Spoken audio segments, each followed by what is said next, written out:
എന്തിനാണ് നമ്മൾ മറ്റുള്ളവരുടെ അഭിപ്രായം നമ്മളിങ്ങനെ അതായത് അഭിപ്രായം നമ്മളെന്തിനാ ഒരു പരിധിക്കപ്പുറം എടുക്കുന്നത്? എല്ലാവരെയും സന്തോഷിപ്പിക്കാനൊന്നും നമുക്ക് കഴിയില്ല. മറ്റുള്ളവരുടെ അഭിപ്രായം നമ്മുടെ മൂല്യം തീരുമാനിക്കുന്നതല്ല. അവരവരെ അഭിപ്രായം പറയുന്നു എന്ന് മാത്രം. അതേപോലെ അവരെ നമ്മളെ കുറ്റപ്പെടുത്തിയിട്ടുണ്ടെങ്കിൽ നമ്മൾക്ക് തിരിച്ചൊന്നും പറയാനൊന്നും പറ്റില്ല. എല്ലാവരെയും നമുക്ക് സന്തോഷിപ്പിക്കാനൊന്നും പറ്റില്ല. എല്ലാത്തിനും വിശദീകരണം നൽകേണ്ട ആവശ്യമില്ല. നമ്മൾ നമ്മളായിരിക്കുക. എപ്പോഴും സ്വന്തം മനസ്സമാധാനത്തിന് പ്രാധാന്യം നൽകണം. അവർ ഇങ്ങനെ പറഞ്ഞു അങ്ങനെ പറഞ്ഞു എന്നൊക്കെ ചിന്തിച്ച് ഇരുന്നാൽ മനസ്സമാധാനം അങ്ങോട്ട് നഷ്ടപ്പെടും. അവരെ അഭിപ്രായങ്ങളൊന്നുമല്ല നമ്മളെ മൂല്യം നിർണ്ണയിക്കുന്നത്. എല്ലാവരും എന്ത് ചിന്തിക്കും എന്ന് കരുതിയിട്ടാണ് നമ്മളെപ്പോഴും ജീവിക്കുക. അപ്പം നമ്മൾ എന്ത് ചെയ്യും? നമ്മൾ തന്നെ അങ്ങോട്ട് മറക്കും. നമ്മളെ ജീവിതത്തിനെ അങ്ങോട്ട് മറക്കും. അപ്പം നമ്മൾ എന്തായി? മനസ്സമാധാനം കൂടി നഷ്ടപ്പെടും. എല്ലാവരെയും സന്തോഷിപ്പിക്കാൻ ശ്രമിക്കുമ്പോൾ നമ്മളറിയാതെ തന്നെ നമ്മളുടെ സന്തോഷവും മറന്നു പോകുന്നു.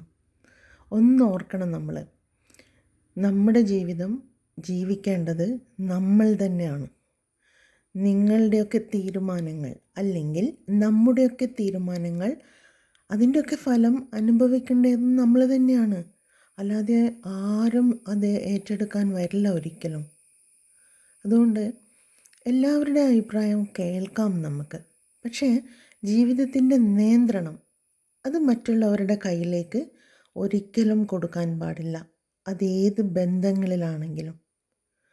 മറ്റുള്ളവർ എന്ത് വിചാരിക്കും എന്നതിനേക്കാൾ ഞാൻ എന്നോട് സത്യസന്ധയാണോ അല്ലെങ്കിൽ സത്യസന്ധയാണോ എന്ന് എപ്പോഴും ചിന്തിക്കാം.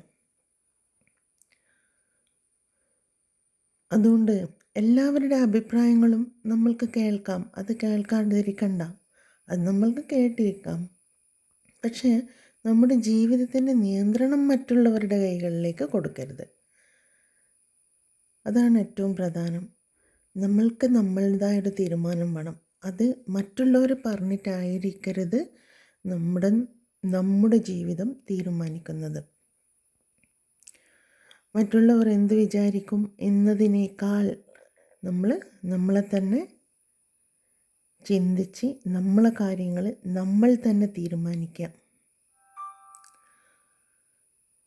നമ്മൾ മറ്റുള്ളവരുടെ അഭിപ്രായം ഇത്രയും ചിന്തിക്കുന്നത് പലപ്പോഴും അവരെന്ത് വിചാരിക്കുന്നു എന്ന് കരുതിയിട്ടാണ്. ആ ഭയമാണ് നമ്മളെ ഭരിക്കുന്നത്. നമ്മളെക്കുറിച്ച് നമ്മൾ എന്താണ് വിചാരിക്കുന്നത് എന്നതുമായി ബന്ധപ്പെട്ടതാണ്.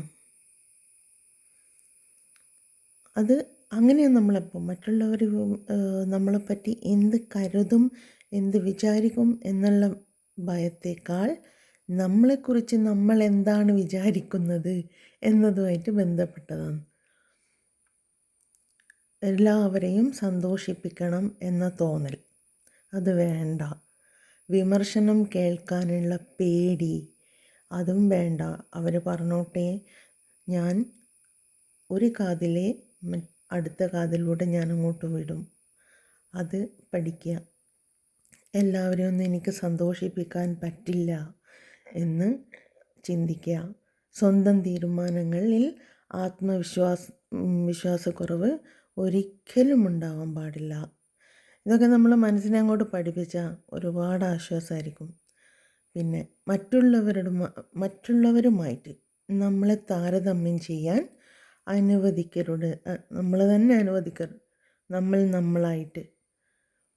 അതേപോലെ ഞാൻ ശരിയാണോ എന്ന് നിരന്തരം സംശയം. അതെപ്പോഴും അങ്ങനെയാണ്. അത് നമ്മളെ കോൺഫിഡൻസ് ഇല്ലായ്മയെ കാണിക്കുന്നത്. ഞാൻ ശരിയാണോ അത് കോൺഫിഡൻസ് ഇല്ലായ്മയാണ് കാണിക്കുന്നത്. പിന്നെ ഓർക്കേണ്ട കാര്യം എല്ലാവരുടെയും അഭിപ്രായം നിയന്ത്രിക്കാൻ നമുക്ക് കഴിയില്ല. അവർ പറഞ്ഞോട്ടെ അഭിപ്രായം, അത് നിയന്ത്രിക്കാനൊന്നും നമുക്ക് കഴിയില്ല. പക്ഷേ ആ അഭിപ്രായങ്ങൾക്ക് എത്ര പ്രാധാന്യം നൽകണം എന്ന് തീരുമാനിക്കാൻ നമുക്ക് കഴിയും. അവർ പറയുന്നതിൽ നിന്ന് ഏതൊക്കെ ആവശ്യമുള്ളത് എടുക്കണം അത് നമ്മൾ തീരുമാനിക്കാം. ഏതൊക്കെ തള്ളണം എന്നുള്ളതും നമ്മളെ തീരുമാനമാണ്. അങ്ങനെ ഒന്ന് ജീവിച്ചു നോക്ക്. അപ്പം എപ്പോഴും ഈ കോൺഫിഡൻസൊക്കെ കളഞ്ഞ് ഇങ്ങനെ മറ്റുള്ളവർക്ക് വേണ്ടി മറ്റുള്ളവരത് കേട്ട് ജീവിക്കാനായിട്ട് ഒരു ജീവിതം മാറ്റി വയ്ക്കരുത്. ഓക്കേ.